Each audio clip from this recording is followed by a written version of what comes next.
Hi BookTube! My name is Sarah and welcome to the Bookish Knitter. Today I am coming to you with a announcement, discussion, recommendations video. It's a little bit of all the things today. So yeah, there are two events taking place in February. One is going for the entire month. Another one is just for this weekend. And today is the 1st of February, so happy February, everybody. One of these events I've already talked about because I am co-hosting it. The other event I am participating in, and these two events do go hand in hand. And I just thought that it would be fun to sit down and kind of talk about how they can go hand in hand and how you can participate in both, and some recommendations or some ideas of where to kind of look for books and things like that. So the first event, of course, I've already mentioned because I did do an entire announcement video on this one, and that is the Retro Romance Readathon. This Readathon was created by Storm over at Storm Reads. I'll leave a link to her channel, of course, in the description box below. And our other co-host is Melissa from Library and Labradors. She has a great channel as well, posting her below. Melissa is going to be kind of our Instagram correspondent for the month of February.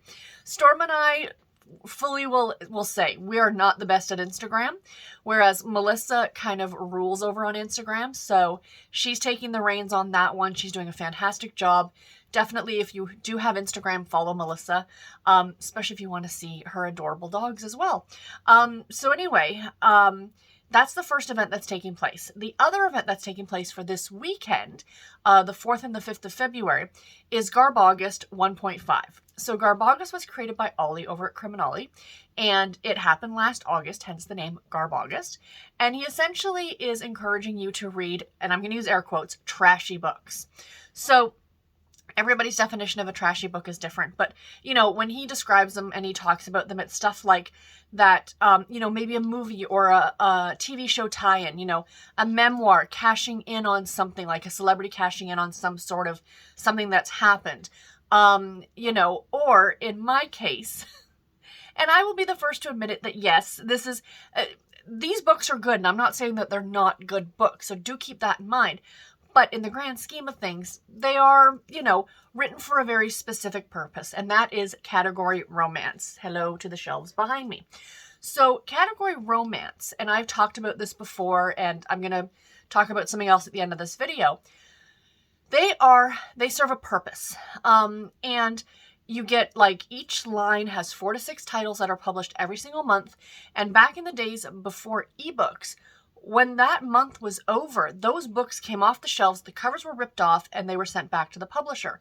If you didn't buy the book in that month, you're really, the only choice was to hopefully find a copy of it at a thrift store or a used bookstore or what have you. Not now, like now you can like look online, thrift books, and there's all these different places. Also, they're all being published digitally. So if you did not get it in the month of, you know, like you didn't get that book that was published in September, you can very easily go and buy it as an ebook. It's not that big a deal. But back in the day, it was a much different, more different situation when it came to category romance. So in a way, that's why Harlequin, Mills and Boon are kind of considered to be on the trashier side. They are, and also I feel like, and this is a bad stereotype, but a lot of like women's fiction type books are considered this way. There's a lot of men's fiction that's like this as well, and I know Ollie has talked about these. There's like these books, like these Western series that have been running forever, or one about some guy who like, you know, shoots people or something. I don't know. Like these men's fiction books that are like Harlequin, but kind of for guys. And they were published like in the 70s and 80s, maybe even early 90s. You know, the kind of books that have those adverts in the middle. I think you guys know what I'm talking about. Because Harlequin is guilty of that as well. And they're great. And I love them. But to tie everything in together, retro romance, and of course, GarbAugust 1.5. I am participating this weekend. I do plan on reading a trashier. I always read Harlequins anyway, so I'm reading whatever. But anyway, I just thought that I would show you some older ones from my collection, just to kind of give you guys an idea, and you know, stuff that you can look for yourself that would fit both the GarbAugust as well as retro romance. So let me go through my little pile of possibilities here. I am not going to be reading these books, you guys. These are just recommendations. So the first one is one that I've actually read, and I think I read it last year, and that is A Matter of Circumstance by Heather Graham. So she used to go by Heather Graham. I cannot pronounce her last name there, but she's now just Heather Graham, and she writes the Crew of Hunters series, which I love very, very much. This book was originally published in 1986, I think. And you can buy it now as an ebook, because 87. Because the great thing about Heather Graham's books, because she's so popular now, is they've gone back and republished her books digitally. So you can pick, and I'm pretty sure I read this on my Kindle, but I did hunt out a copy, the original copy. This was a Silhouette Intimate Moments, and it was number 174 in that line. This is now the Harlequin Romantic Suspense line that is being published. It, graduated from one to the other, if you will. This book was so 1980s. It was delightful. It very much reminded me of the movie Overboard with Goldie Hawn and Kurt Russell. And it's pretty much about this woman who's, very well-to-do, and she ends up getting kidnapped, and she's on this boat, and there's a cop who kind of jumps on the boat to try and save her. She doesn't know he's a cop. She thinks that he's one of the bad guys. He thinks that she's pretending to have amnesia. So there's like all this stuff happening. They talk about Miami Vice. They talk about, who's the singer that they talk about? He sang the wedding, when my parents got married, he sang their first dance song. Mom told me. John Denver. Annie's song was their first dance song, if you're curious. But John Denver is talked about. I mean, this is so 1980s. It's not even funny. It was so delightful. And I love the fact that when they republished it, they didn't lose that charm. Like, they kept that in there. They kept the original text. So in terms of, that's the one thing about a lot of these older books, is that the way that women might have been talked about or treated or what have you might not hold up to today's standards, but read it for what it was, for the time period it was. Do you know what I mean? Yeah, I really enjoyed this one. I thought it was a lot of fun. So the rest of these I have not read, but I just wanted to show you them anyway. So the next one I have here is an old Harlequin Temptation novel. This is number 4 in the series, and it's Something Special by the Barbara Delinsky. Yes, that Barbara Delinsky. Does that not look like a James Bond cover? I love it. I absolutely love it. So this one, it was published in 1984. So yeah, I've not read this one. Men like him didn't exist in real life, it says on the back. So yeah, I mean, it just like this, fabulous beach house, I love it. Absolutely love it. Then we have an old Silhouette romance novel. So I'm not going to get too much into the whole category, like what these are for those of you who don't know. Like I said, please stay tuned to the end of the video. I have another little announcement I'm going to be making. So this is Man of the Outback by Anne Hampsten, and this is number 28 in the Silhouette Romance series. It says, out of the frying pan and into the fire. I think I got this one relatively recently. I just kind of picked and chose books off of my shelves, you guys, just to show you. There is a map of Australia in the front. That's fun. I don't know how accurate that is to today's standards. What may or may not have changed. This came out in 1980. First Silhouette printing September of 1980. So an oldie but a goodie. And then we have this one, a Harlequin American romance novel. This is number 710. It's called Joe's Girl by Margaret St. George. It's part of this fortune cookie series, which I think is about 4 friends or something like that who, get Chinese food and then they get these fortune cookies and then romance ensues. So yeah, I really, really miss this line. I loved the American romance line. It was a favorite of mine. And this one was published in, I'm assuming all these that I pulled off my shelves were published prior to 2003. 1998, just under the wire for this one, but yeah. And then we have an old Harlequin intrigue. You guys know how much I love the intrigue line. I have read this one. I don't remember as much about it. I read it a couple of years ago when I did my 40 Years of Harlequin project.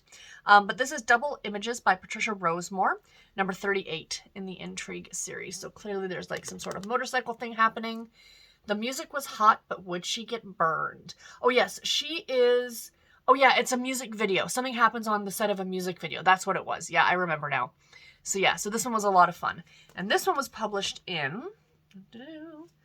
1986. 1986. So there we go. And the last one I want to show you is actually the oldest book in my collection. but it's a reprint. This is not the original publication. If it was the original publication, I would not be handling it right now. It would be somewhere else. So this is a Harlequin romance, and it's Next Patient, Dr. Anne by Elizabeth Gilzana, number 458 in the Harlequin romance line. This is the original, you know, now you would know it as the pink spine books. For those of you who follow Harlequin books, they are the ones with the pink spine, the Harlequin romances. And I think the numbers now are up to 4,500. So yeah, we've come a long way. This was originally published. So, first published in 1958 by Mills and Boon Limited in London, England. Harlequin edition published in April of 1959. So this was a book originally published in 59. This edition that I'm holding in my hands was republished in 74. So it's still pretty, I mean, it's almost 50 years old, this copy itself, but originally it came out in 59. So yeah, like I said, it's the oldest book in my collection. And I have not read it yet. A lot of these older ones really did deal a lot with doctors and nurses, I guess the dynamic between that. Like way back in the day, you know, when a woman was going to potentially get a job, and again, I'm not trying to generalize, you know, teacher, nurse, you know, that was kind of what it was back then, secretary. I mean, we've come a long way, right? But that's why I kind of really like these. These are like time capsules in a way of what life would have been like for a woman at that time period. So yeah, so that's the oldest one in my collection. But the one that I actually plan on reading this weekend is part of a double set. Now, this one, unfortunately, the book itself will not count for the Retro Romance Readathon, but it is for GarbAugust. And the reason I'm going to be reading it is because Ollie's reading it. And he mentioned this book on his channel, and I'm like, I have that book. I tore through these shelves 3 times. I literally took everything off. And it's when I'm not looking for it, when I'm organizing these shelves, I will find it. But what I did realize is that I actually have a one of these 2-in-1 books. This is called Claiming Her Ground, and it's by Julie Miller and Janine Crouch. And the book that I will be reading that's part of this is called Kansas City Cop, and it's by Julie Miller. So Ollie has a copy of this as a duology as well, but it's not this one, because in the UK under Mills and Boon, they publish their police intrigue type series as 2-in-1 books. So he had bought the edition for the book Appalachian Prey, which I have on my shelves and I showed back in August with like a really trashy cover of a pregnant woman holding a shotgun, which everybody's opinion is their own, and that's fine. To me, it just felt like extra trashy. You know what I mean?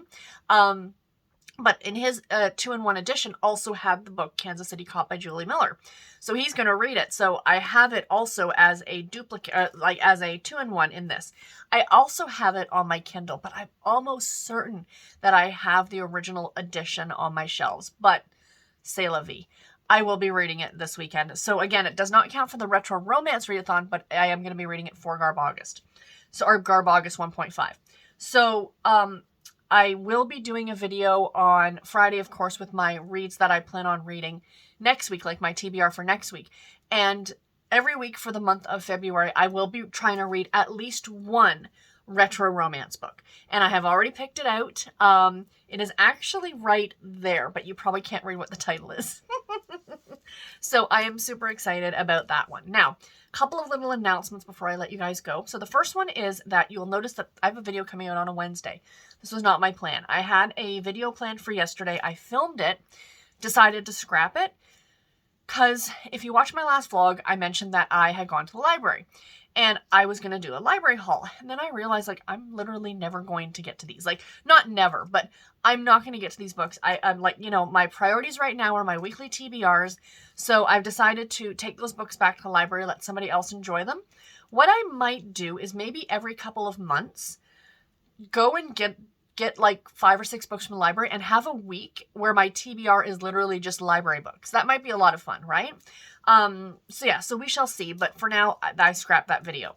So today, Wednesday, this video is going to go up, and then tomorrow on Thursday, there will not be a video, but I will be doing live reading sprints on the channel, at 7 p.m. Eastern Standard Time. Now, quickly, that being said, Ollie is actually hosting reading sprints this weekend over on his channel, which I'm super excited to participate. I'm not going to be, like, I will be participating in the comments, but I'm very excited about the fact that he's doing reading sprints. I just love participating in reading sprints. It's a great way to get some extra reading done. And then on Friday, of course, will be my regular Friday video. And then on Saturday, I am going to be doing a discussion video. And a lot of you have asked me to kind of do a revamp of the what is category romance, beginner's guide to category romance.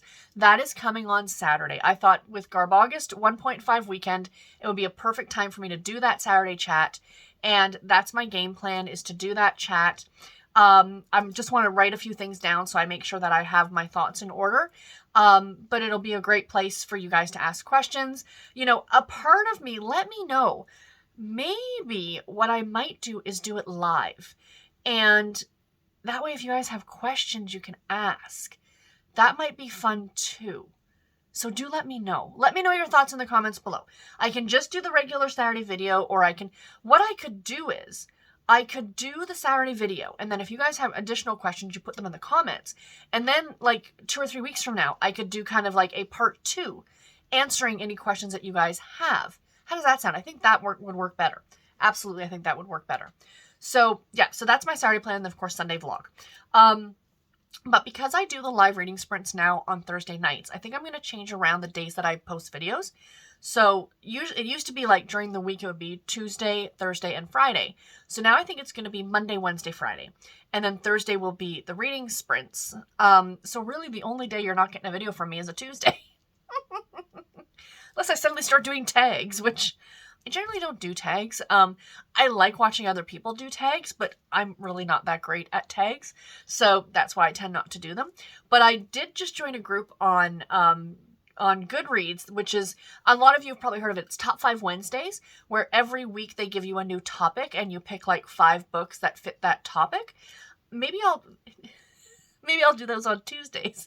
Top 5 Tuesdays, where I, do the prompt from the week before. The next, I don't know. Anyway, I'm talking out loud, you guys. I need to start filming more on the weekends when I have the time, instead of trying to do this thing, before I go to work in the morning, because right now it's about 8:45, and I have to leave in about 45 minutes. So anyway, guys, that's it. A little bit of a longer video. I did not expect it to be this long. I am going to go and finish drinking my coffee. Do you guys like my mug? I have to show you my mug. So it says, I know. And this is actually a set my husband and I got from the dollar store, and they kind of sit on top of each other. And Garrett's is black, and it says, I love you. And then mine says, I know. So you Star Wars people know exactly what that means. And it's literally the same thing that my wedding band says as well. My wedding band says, I love you. Garrett's says, I know. And on the inside, it says the opposite. So I have never seen Star Wars. Garrett loves Star Wars. So that was my little nod to him. When we got married, that's kind of what I allowed him to do. Is our wedding bands are Star Wars related. And a lot of people get a kick out of that. So anyway, anytime I see this, I just think it's super cute. And like I said, we saw them at the dollar store, and I thought, why the heck not? Anyway, I'm rambling now, you guys. I will let you go, and I will talk to you in my next video. Take care and happy reading, everybody. Bye.